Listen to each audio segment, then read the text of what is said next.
Let's bring in Joshua Ritter, criminal defense attorney and Fox News contributor. I don't know, Josh, I'm going to play one more sound from the defense attorney here because, I think it's fascinating. Watch this. It runs 23 seconds. It's worth it. Watch. And the evidence suggests there was no motive at all. And without a motive, without a reason that is based on facts and circumstances, you have a sudden an unexpected event that results in confusion, and panic, and fear.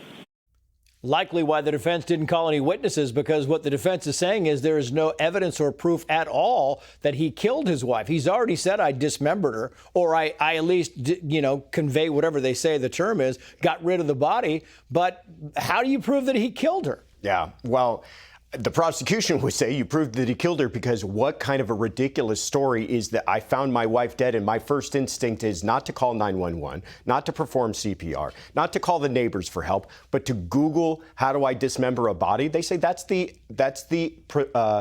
actions of a guilty person. That's the actions of someone who just took their wife's life, not the actions of somebody who found her suddenly and inexplicably dead in her bed. Can we put these up on the screen? These are the internet searches, just so we have clarity here. How long before a body starts to smell? Best ways to dispose of body parts after murder. Can I use bleach to clean my wood floors from bloodstains? Hacksaw, the best tool for dismembering a body. Can you be charged with murder without a body? The last one, I think, is incriminating. Yes. The last one is bad, but the rest of them are, he's already said, okay, I got rid of the body. And I guess it comes down to if you can figure out the timing of the death. If he did this before she died, well, he's cooked. But if he did this, if there's some reason he did this after he said she died, it's plausible. That's a problem. And I think that's the whole reason why they went with this defense is they took a look at those Google searches and did what you just did. That a lot of these are talking about a body and disposing of a body, but they're not really talking about murder. In other words, there's no Google search that says, how do you kill your wife? In fact, the Google searches that he makes the night before are about divorce, which kind of lend themselves to the idea that he planned on divorcing her, not necessarily killing her. Problem is, he goes about finding searching, shopping for all sorts of ways to chop up her body. He's doing this for days after. It's just all this, what we call consciousness of guilt evidence that I think really cooks him. And here's, to kind of cheer your point, the prosecution says the Walsh marriage was headed to a breaking point in the closing argument. Watch this. The defendant did not want anyone to find Anna's body and to know how she died. He cut up Anna's body, the woman that he claimed to love, and he threw her into dumpsters. He didn't just want her dead, he needed her dead. This was a marriage in crisis, and it was heading towards a breaking point.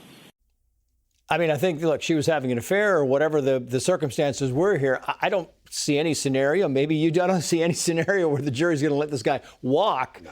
The question is, what is he found guilty of? Is it the whole thing, or is it, part and parcel of the whole thing? Yeah, it's really going to come down to that question of, do jurors believe he actually premeditated this, planned this out? You don't need a lot of time. You don't need a lot of planning. But did he take a moment to reflect and plan this out? Or was this a heat of passion? He found out about the affair or confronted her about the affair and in that moment took her life. But I agree with you. I don't think you're going to find 12 people walking him out the back door of this courthouse. Quickly, heat of passion or premeditated? Big difference in sentencing. Big difference in crime. Absolutely. If they come back with a man's or a second-degree murder on this case, I think his defense team is going to be looking at this as a win, essentially. He's going to go to prison for a very long time, but if they could walk away without first-degree murder, that would be something I think the prosecution would be having second thoughts about. First? Is it first? What do you think? First, second? What do you think? I think it's a really tough call, to be quite honest with you. I believe that he may have confronted her about this affair and then in those moments decided he was taking her life. That's first degree in my book. Yeah. Josh, great to have you on the show. Thank you. We will find out. If the verdict comes down, we will bring it to you live. Hey, Sean Hannity here. Hey, click here to subscribe to Fox News YouTube page and catch our hottest interviews and most compelling analysis. You will not get it anywhere else.